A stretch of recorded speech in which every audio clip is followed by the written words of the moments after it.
just figure it out. Okay. Okay, we are live. Sorry about that. Hopefully this is working for everybody. We were having a little bit of a technical issue this morning. I think that if we made it from March 13th or 16th until June 4th without a technical difficulty, that's quite a feat. I would agree. And we still don't have anybody watching yet. So I'm just gonna make sure there's no other broadcast. Yeah, no, this is the only one that's scheduled right now.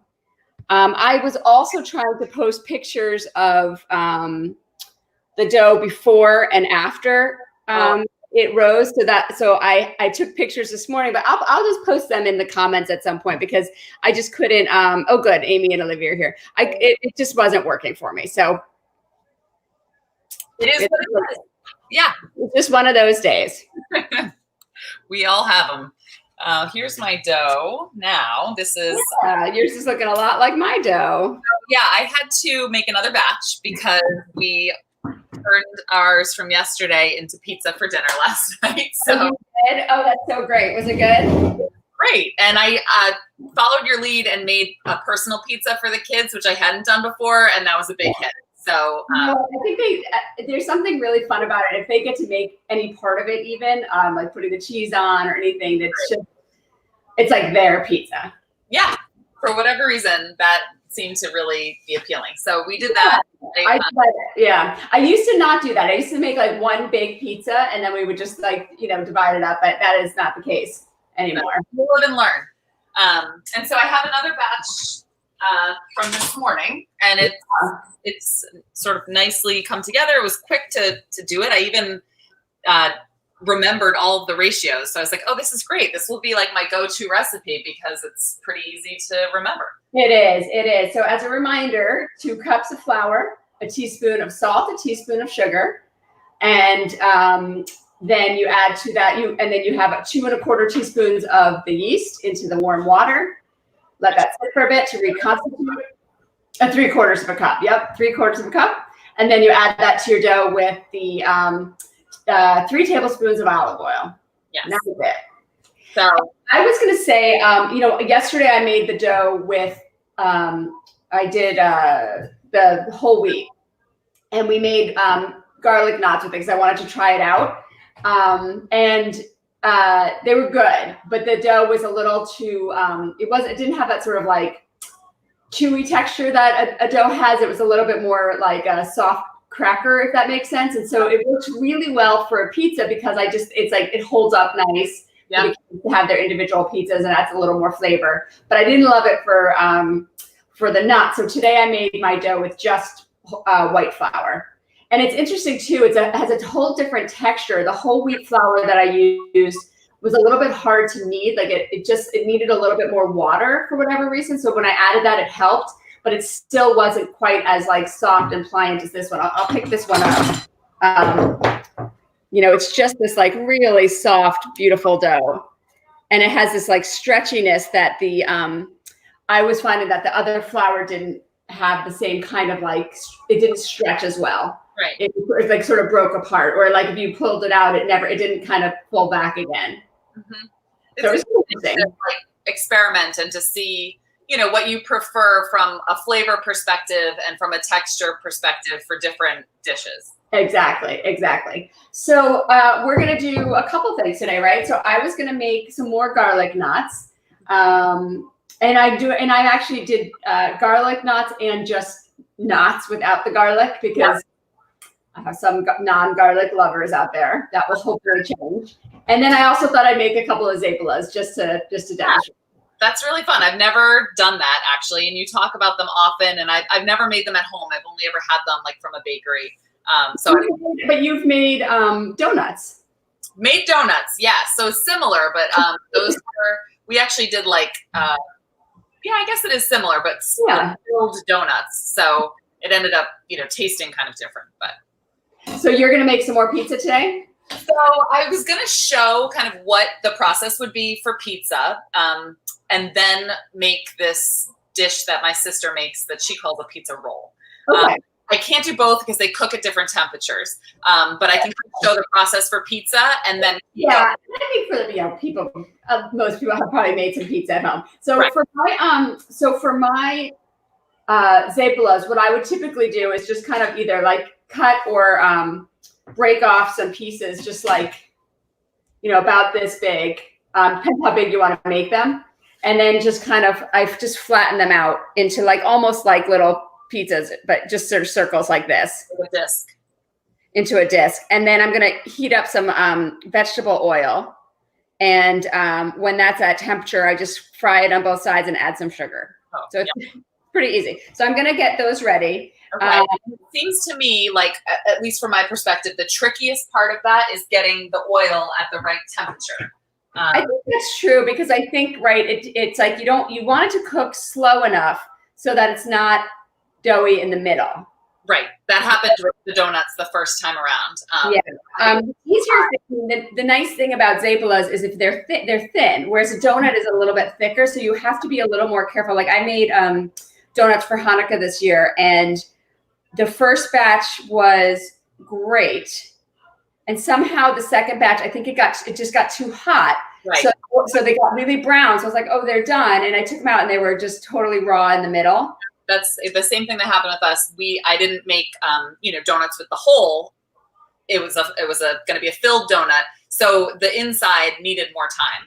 So I think it would be easier if you made like the ring shaped donut because then the oil is kind of going all around the dough. I think that's true. We're making Zapelas. You're gonna have nice. Zapelas are fried dough that you top with sugar. You often get them at carnivals, but there they use powdered sugar. I actually use granulated sugar. What are carnivals? Oh, goodness. We need to go to more carnivals. A carnival's like where you go on rides and there's like games to play. But what's the circus like? What's the circus like? That's a good question, Maxwell.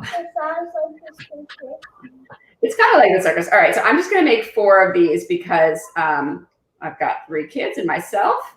Okay. And so we're just going to make these. And then for yours, you're just kind of stretching yours out as if you're making a pizza? Yes, so I'm starting with that process and just showing when I make pizza, this is how I do it. I sort of like push it into the pan. So I grease the pan really well. And then when you've seen people make pizza, like at a pizza shop or whatever, and they're throwing it up in the air or like stretching the dough in their hands, I always struggle with that. It seems to like get too thin in one area and then it tears. So my method that works pretty well is to just kind of like push it into the pan using the tips of your fingers, and you can get, an even texture.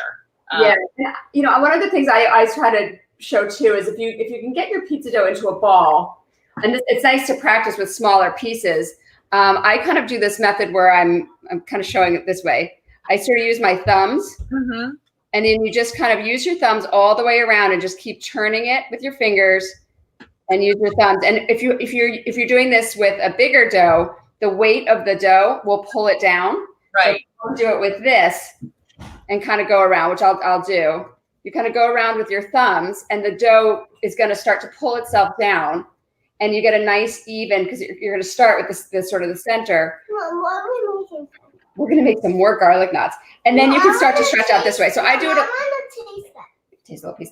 So I do. So I do it a little different than you do, Laura, and that I do kind of. And then sometimes I kind of put it over my hand and pull it this way. This is sort of how you see it at the pizza place. Right. So I do mine in the air, and I let gravity do a lot of the work. But you absolutely could just kind of push it out on the pan as well. Yeah, I find it's easy and it works well. We like thin pizza that gets like crunchy. And so this allows me to get it thinner than maybe I would if I were holding it up. So whatever, that's the way I do it. Yeah, got it. So there's there might be a right or wrong way, but yeah. Pizza experts out there may take issue with this, but it works for us. And so while you're doing that, Jen, I'll just briefly talk about the process. If good. Wants to use their dough to make a pizza, I cook it at a pretty high temperature. So like different recipes that I've seen vary a little bit with how high they recommend. But I usually do it at 450 in my oven. And so I spread the dough out like this so that it's thin. It's on a really well greased cookie sheet. And then I also know there's some debate as to which should go first. Some people say put the cheese down first and put sauce on top and like dollop it on. Keeps the crust a little bit less soggy. Yeah. I usually do it, the more traditional way. I put the sauce on, not too much, and then the cheese and any toppings. And it bakes pretty quickly, depending on how like doughy or crunchy you like it. But I would certainly check it after like 12 minutes. And that usually is about enough, maybe 15. And my recommendation is go light on the toppings, because if you add too much, it starts to get kind of soggy and heavy. So that is the Jackson family pizza.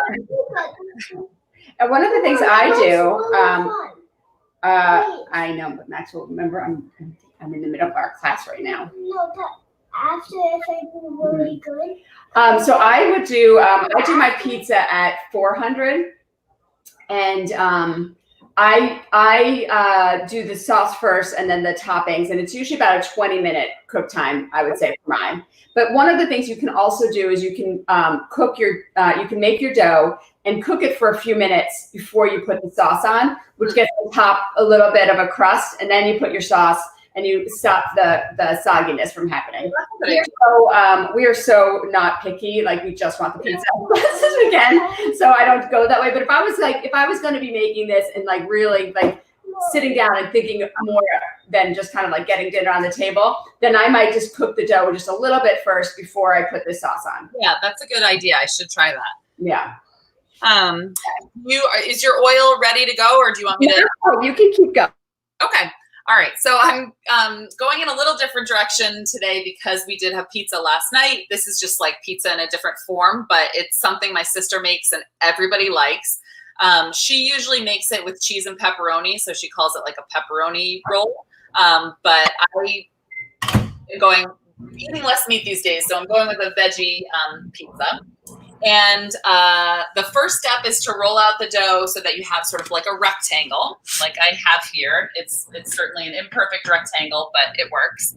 And then I'm going to put the cheese directly on the dough. And for this, I actually don't add any sauce to the pizza roll while it's cooking. We like serve it on the side for dipping. Like runny and create like a big mess on your pan. So just sprinkle the cheese across the top. And while you're doing that, I'm also going to start chopping my garlic for the garlic knots. Okay, great. And then in this case, I'm using spinach and basil. So I'm not cooking it ahead of time. Sometimes if you have like spinach and other veggies that are fresh, they can release water and make it a little bit wet. But because there's no sauce in this, I've found it hasn't been a problem. Right. That makes sense. I'm testing my oil, by the way, just so I can show you, because I don't actually have a thermometer, and I have about a half an inch of oil, and you can see that that's starting to bubble a little bit.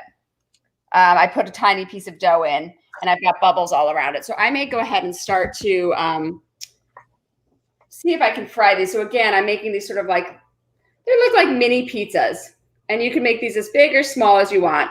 I make them individual size, and you just lay them down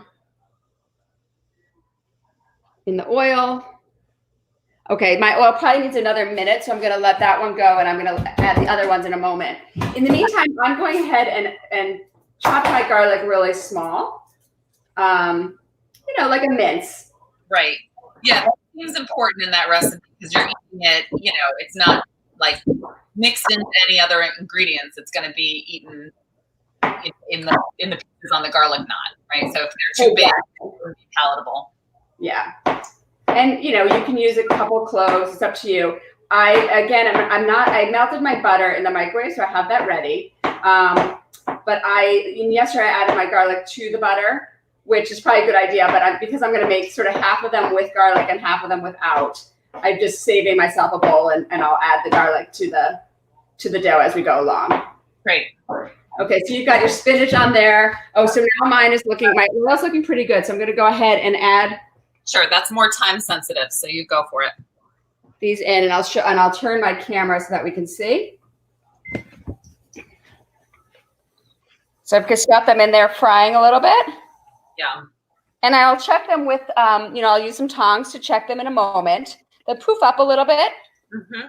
And when they're a little bit poofed, I'll sort of check the bottom, and I'm just looking for sort of like a, light brown on the bottom. Great. Okay, so back to the pizza roll. So one thing to make sure you do or not do is you want to leave a border around the edge, so you're not spreading the cheese or the ingredients all the way to the edge of the pizza, similar to how you would leave room for a crust, if you were making a regular pizza. And then the method is to fold the short sides in, so you make like a little lip here. Okay. And that's going to help kind of lock the ingredients in, and then roll it the long way. So, similar that's great. the cinnamon roll, right? So, take the dough and just, it's sliding over from me. Roll it the long way into like a log, like a jelly roll, if you've seen one of those. Okay, and I'm going to turn mine around here so we can see. See if I can hold my camera. Mine, I just looked. They're starting to get firm, but they're not browned yet. They're just kind of like a real light brown, so they just need another moment. Okay. But they're coming along. So, there's a seam here along the bottom, and you're just going to like pinch it or sort of crimp it to try to seal that up so that the cheese doesn't leak out. But it's not a big deal. It's happened to me plenty of times, and whatever, you just have a little bit of cheese on your pan. Yeah. And then, so I roll it back so that the seam side is down, and I'm going to cut like 3 slits in the top to let some of the steam escape. Okay. So just using a sharp knife. Obviously, as the spinach cooks, the water in the spinach is going to heat up and turn into steam, and so you want to give it a place to go. That makes sense. And I just checked mine again, and they're not quite ready. Okay. But I'm going to just start showing the garlic knots while I'm at it. And Right. yesterday, oh, wait, go ahead. I just want to say one other thing. So if you are making the pizza roll at home, that cooks at a lower temperature. So that's 350, and it takes about 30 minutes, sometimes 40 minutes. So Okay. like the pizza, which is like high temperature, quick, this, because of the thickness of it, I cook it at 350 I check it after half an hour, and it may need a little more time, up to say 40 minutes. Gotcha. And for the garlic knots, we do that at 400. So I do that at 400 for about 15 minutes. So that's so funny. So we got a couple different times here. But, I think partly it's not, you could probably do the garlic knots a little hotter. It's just that because it's a thicker dough, you want it to cook all the way through. So the 400 works just fine for that. I'm going to just show you before I do the garlic knots, because mine are just about ready to turn here. And you can kind of smell it too. You get that nice fried dough smell. Oh, yeah. And you can see they're starting to get a little bit more brown. So I might just wait one. Well, I can flip these. These are good to flip. We'll flip them over. And the second side's not going to take quite as long. And you can see they're really bubbling now. So that heat is reacting to the dough being sort of moist. What I did for my garlic knots is I made a square, or a rectangle, I should say, here on my tray. And I'm going to go ahead and brush the whole thing with butter. So this is a change that I did yesterday. I didn't do this step. I actually brushed them after I made the knots. But my daughter was sort of like, the inside didn't have any butter. It was just on the top. I wish the inside did. So I actually think doing a little bit on here gets some of that butter into the knot as well. And then we're going to divide these into even strips. So start in the middle with a slice to divide it in half. and then quarters. This is a trick for just figuring out how to do it evenly. Right. And then we can go ahead and cut those into to about 1/2 inch to 1 inch strips. So this one probably can do a little bit more at the end. And you know, this doesn't have to be exact because you can absolutely adjust, and you know, they're just gonna be either bigger knots or smaller knots. Yep. And then you can adjust the time. Okay, so my dough is just about ready to come out. So I'm gonna go grab my plate with paper towels to catch some of the oil. You've actually given me a good idea, Jen, which is to brush some salt and sesame seeds on the top of this. I think that will be good. And since I have it, I'm going to go. Yeah, I was curious about that, if you brush that onto the top or not. No, I don't do sesame seeds usually. I do salt, and I'd forgotten about that. But in this case, I thought that would look, I mean, it would look pretty, but also kind of go nicely with the cheese and basil and spinach. So I'm going to give that a whirl. So I took these out. They're just fried, and I put the sugar, and I have a sugar cinnamon mix here. I put that on right away because you want that to sort of like soak in to the dough while it has some moisture still. And we're going to flip those back over. And these are going to be ready to eat. They're a little hot right now, but these are going to be ready. Those donuts, I really like those type of donuts. I know. Well, they're like donuts. These are the Zapelas. Can you say Zapela? I love those ones. Can you say Zapela? Zapela. All right. So there's our Zapelas ready to go. We're going to let those cool. Mom, I love Zapelas. I know you do. I had them at home before.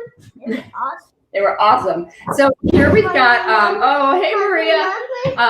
She knows what's up. She knows what we're talking about with Zapelas. Yes, that's my cousin, Maria. Maxwell has a... the other thing, and actually I see Maria's name there. Her mom is sort of like the master of making calzones with sausage and ricotta cheese and mozzarella cheese. And you absolutely could use this dough for that as well. Absolutely. Which maybe we'll have to do the next time. We call them cousin gels. I don't know why. Maybe Maria can weigh in and tell us why cousin gels and not calzones. Okay, so you just pick up your strip of dough, you tie it into a knot, just like that, and tuck the ends under, just like that. So, and put that on your tray. So you kind of make it into like a little bit of a snake. Yeah. A square there. Tie them into knots. Tuck up the dough ends under, and you don't even have to do that. Should I help? Right. It looks like something kids would really enjoy, you know, getting their hands in and practicing tying knots with. It was kind of awesome yesterday. Actually, all the kids helped me make them yesterday, and they really loved, you know, like especially for Maxwell, who's 5, who's just sort of like learning about how to tie shoes and stuff like that. It was kind of great. Yeah. Yeah, I've never actually tried this at home. Not that I can remember. So I'll have to put it on the list. I'm sure it'll go over in my family. I would say if you're doing it with kids, don't put the butter on. It makes it a little slippy. Right. I'm not going to slippery. Makes it too slippery. Makes it too slippery. It makes it a little slippery and harder to tie, but it will get that nice buttery flavor throughout. So. Right. And perhaps like a nicer brown, you know, brown color. I put brown all over instead of just on the top. So my oven's at 400. I've got my little doughs ready to go here. And at this point, you're going to sprinkle your garlic on. We'll put them like this. Get some of this garlic out of the way. So I'm going to do some with garlic and some without. So you want to get the garlic into those little crevices. So you just kind of press it on?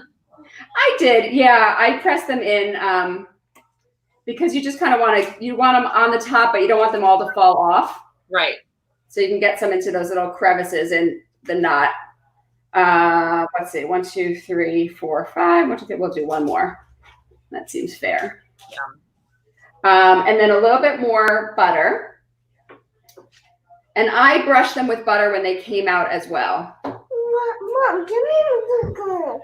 I would think you could play around with different like variations of this. So like if your kids aren't really into that strong garlic flavor, I would think you could make like an olive version, like maybe you cut up olive and put that on top. Yeah. Or you would put a little garlic powder, which I know it's not quite as gourmet, but it may be more subtle flavor that younger kids. Yeah, and I actually think I actually have this garlic spice blend that I'm gonna try today because the garlic was good, but it didn't have like that real garlicky flavor that you're used to. So I think adding a little garlic powder is a good idea. You could add after they're cooked, you could add parsley and Parmesan cheese. Ooh, yeah. When they come out of the oven, which is a good idea.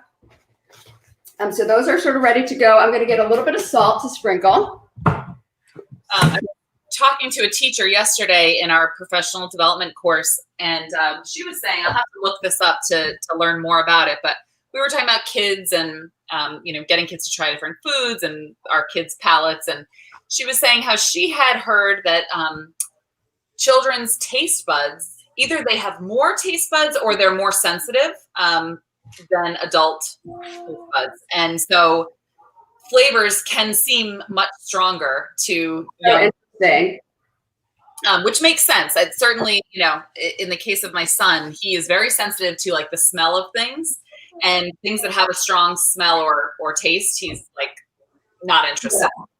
And I think garlic is one of those. My 8-year-old has told me over and over again that your taste buds also change every 7 years. Huh.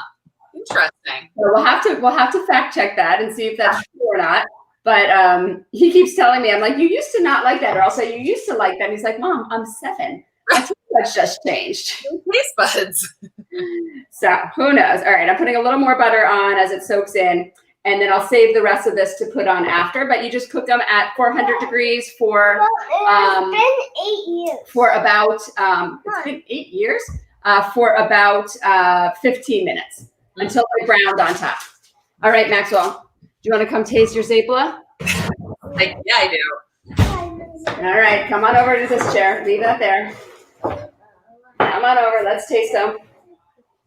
Always come on over here. Come out the seat. Yeah, a lot of willing participants for this taste test, I'm sure. Yes, I think so. Don't swipe. I won't. Just leave it there and come around. Okay, we'll get rid of this logo because it keeps covering me. All right, let's see. Okay, you ready? Wait, can I have the whole one? Yeah. Sip. Let's taste. Wait, the other side is. We're getting.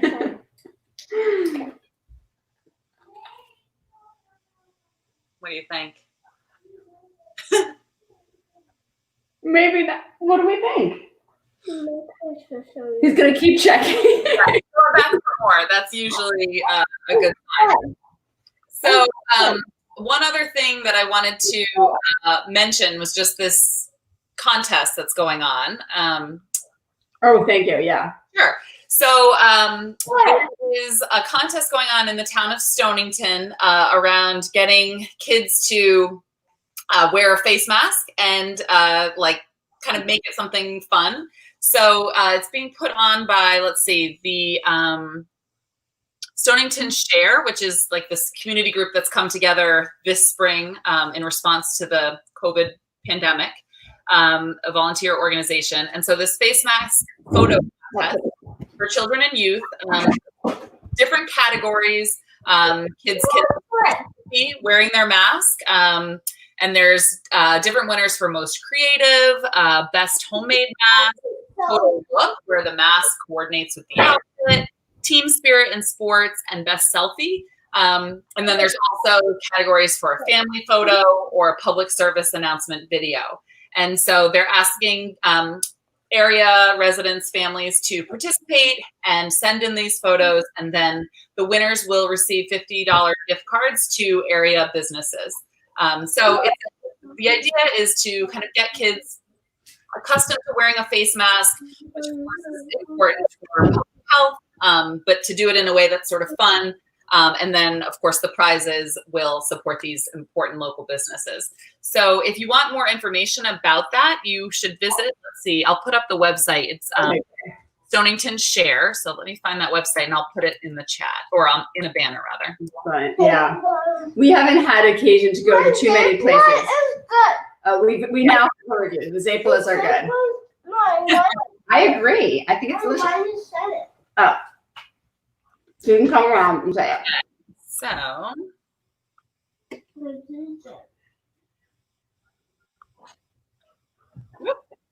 We lost it. we did it. Oh, I'm sorry. We're doing it at the same time. Okay, so that's I think if you you have to type it in and then press create banner.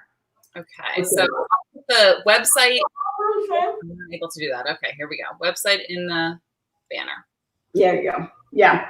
It's a great project because I think it's helping kids to to take away some of the sort of like scariness or weirdness about wearing a mask. Sure. So if you're local and you're interested, we encourage you to check that out and to participate. Perfect. Excellent. Great. All right. Well, I can't wait to see pictures of your pizza roll. Yeah, I have about 18 minutes. I'll share pictures when it's ready.